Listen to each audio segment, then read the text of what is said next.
Hi, and welcome to Glitch 2600. Who am I? Well, I'm Brian, aka Glitch, your guide and host through all things geekery. But why did you come here? Well, hopefully you came here for a Glitch Byte. As part of Vlogmas 2020, what's a Glitch Byte? Well, it's where we break down a tip into a bite-sized format that you can digest in normally under 10 minutes to get you up and running on something technology or geekery based. And what's Vlogmas 2020? Well, it's just a way for us to go online as content creators every day in December and kind of up our game a little bit more. If you go back to day one, I explained it a little bit more and subsequently each day, but I'm trying to get us to the tip a little bit faster. And today's tip is how to log into your router and protect it and update it. So your wireless router, it's that time of year. It's very easy to break into other people's wireless routers because most people, or a good chunk of people don't know to go change their default password. At the same time, they usually forget that it needs to be updated from time to time to get better features and to get better support and work better in general. So this is just a good time of year to go, hey, let's go update it, and then let's change that default password so that someone can't just go out on Google and say, hey, router default passwords, where they tell you admin or admin password, lots of stuff like that. You can get the default passwords for a lot of these routers out on the internet quickly. In fact, that's a fun thing. I used to drive around searching for wireless routers, log into them if they were open, and then just change their password or their name to you should change your password. Just to teach people, it's a little bit of fun for me and not completely mean to them. But let's get into the tip and let's show it. So if I come over here, we can go and I'll show you if I click up on the my Apple and go down to System Preferences. Well, then we'll have this area where we can go to Network. Once you click on Network, your active connection will have a green dot beside it. So if you're on Wi-Fi or wired, you can bring that in there. And once you see that, you'll see your IP address, which is your IP scheme. It's going to start with 10, 192, or 172, but normally it's 10 or 192.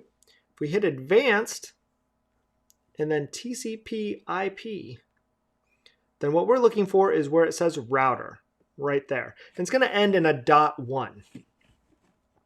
So in this case, that's how you get it for that. If you're on a PC, then you can really quickly go out to Microsoft's website and say, find your IP address, and it'll bring up this article for you, where you can just click the button and it'll show you. But basically, if you go down to your taskbar in the lower right-hand corner, close to the time, you'll see the little Wi-Fi icon, or you'll see the Ethernet icon. You hover over it, it'll tell you that. And then it'll say, you'll see the wireless connection that you're connected to, or the Ethernet one. You can click Properties. And then once you're in there, you'll see the IP address next to where it says IPv6 or v4 in your case. Now, that's not the name for your router, just like mine wasn't. It ends in a .1. So that's where you'll look for either Internet Gateway or Default Gateway. Rarely will it say router, but depending on your setup. Or you can just click those buttons. You could also do it via command line. If you go Windows R, hold down the Windows key on your keyboard, type R, and then type in CMD, as in Cat, Michael, David. Hit enter, and then type in this command, ipconfig, and hit enter. It will tell you your default gateway down here. And that's a good way to get started. So once you have that address, we know mine is 10.0.1.1. We're going to bring up my router, at which case I don't use the default password, so I can just log in here with my password and get in. Otherwise, if you've never changed it, it is probably admin. I say never.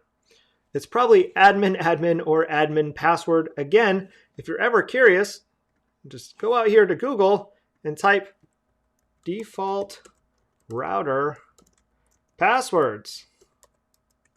And if you want to see something scary, you can pretty much find the default passwords for everything, which is why you should go and change that. On any system you ever get, do not stick with the default password. Set it to something you can use, and I'll go over in a later tip using something like 1Password or LastPass to keep track of your passwords without losing your mind. So over here we'll show you on the Orbi, there's multiple settings. So under the basics, you can do a lot of stuff. You can see your internet. Is it good connection? Is your guest wireless turned on? Do you have extra protection? I'm using a mesh network, so you can kind of see that there. But if I go over to advanced, that's where I can go down to administration. In an administration area, that's where I can set my password, and it'll look pretty much the same on any router. You'll either see an administration area or something along those areas where it'll be under basic or advanced. You'll just see where it says administration on the left, and that's where you'll be able to see where you can set your password. If I click that, it'll say, hey, here's some default stuff. What was my old password? What's my new password? And go ahead and set it. And that's where you can do that. Otherwise, normally in the same area, you'll either see status and it'll have it there, or you'll see another section that says firmware update. When you click firmware update, it will do, most modern routers, it'll give you the option to click a check, where it'll do online. And that's where I can click and then choose to update them all. It's checking for me right now. I know it's already up there because I just updated this the other day. See, no new firmware available as I just upgraded my router. But I also could go out to the router or the manufacturer's website. In this case, Netgear. It could be Linksys, Google's, and download to be able to do a manual update. Now, I will say if you're going to do a manual update, try to make sure you're on a wired connection as opposed to wireless. Just so you don't lose that connectivity in the middle of it, because then you could have a little bit of an issue. But really quickly, you go in and update that, and that will get you new features, because as vulnerabilities come out or different security issues that people might be able to exploit, they get patched. At the same time, little things like Apple's HomeKit support. There was a while where routers didn't support that. And instead of going and buying another router for anywhere from $80 to $500 or $600 for a whole Orbi system, well, you could just do a free firmware upgrade and get that support right there. So especially now that you're home, maybe working from home because of everything with COVID, this might be a good time to upgrade that and see if it gives you a little bit better features at home along with that security. Now, we can talk about ways to get better performance out of your wireless router, but I feel like that's another glitch bit or a glitch byte for another day. But just going in there, setting that default password and setting it to something stronger, use a phrase. We'll talk about passwords in a later episode about how to set a strong password. And then doing that firmware update, that will save you a ton of headache and secure down your router. Now, you could do some stuff under your security tabs for both blocking sites and turning on firewalls, but that gets a little bit more advanced. Really, there's a whole bunch of settings that we can go into a little bit deeper. I'd say be careful of turning on anything that says remote management. A lot of softwares have other way to do it. And if you open this up, it just kind of opens it up to the world. If you are going to do that, only open it up to a very small range. And we can answer those questions if you have those in the future. But just that basic setting is how you find your IP address, change it, or not change it, but find your IP address for your router, log in by putting it in your browser, change that default password, and do that firmware update. And that's how to get started with that.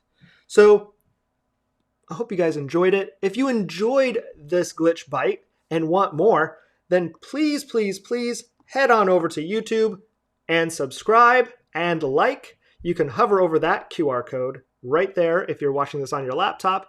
It'll say, hey, do you want to open it? If you use your iPhone or your Android and just hover over it with the camera app, it'll go, hey, do you want to open this? Click yes, and then click like and subscribe. And it'll let you know when we're going live, because we have deeper dive things like our glitch, geek outs. That's where we answer your questions live on the air. And we'll have one of those coming up this week. But if you go to that site, You can see that. Additionally, you can follow us on Facebook. We also post it there. We're simulcasting to both, but we'd love to have you on either platform. Wherever you're most comfortable, we want to be there to answer those questions for you. And, we have some other fun stuff. In fact, talking about fun, we do have our Glitch happy hour that we're doing. And I've been doing the advent calendar each day as part of Vlogmas. And by advent calendar, I mean a beer advent calendar, because I like my Iowa craft beer. So today is day 9. And as part of day 9, we have in the box 2 things: a fun little coaster. Focus. And then we have the Green Dragon New Zealand Pilsner from Lionbridge. Now, Lionbridge Brewing Company is out of Cedar Rapids, Iowa, and just a wonderful, wonderful brewery. I love their design. They always have a really nice design and kind of Celtic knots a lot of times, built into their different beers. If it focuses, come on, there we go. But this one's New Zealand Motueka.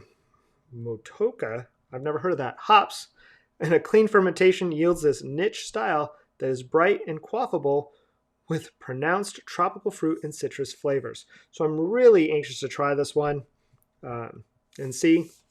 So if you like that, we have our happy hours. We'll be doing one of those this week or later this week. If you subscribe, you'll be in the know and you can come join us. You can still ask your geek questions there. So just want to say thank you for stopping out. I hope you enjoyed this Glitch Byte. If there's something you want to know or learn, let us know. Answer anytime.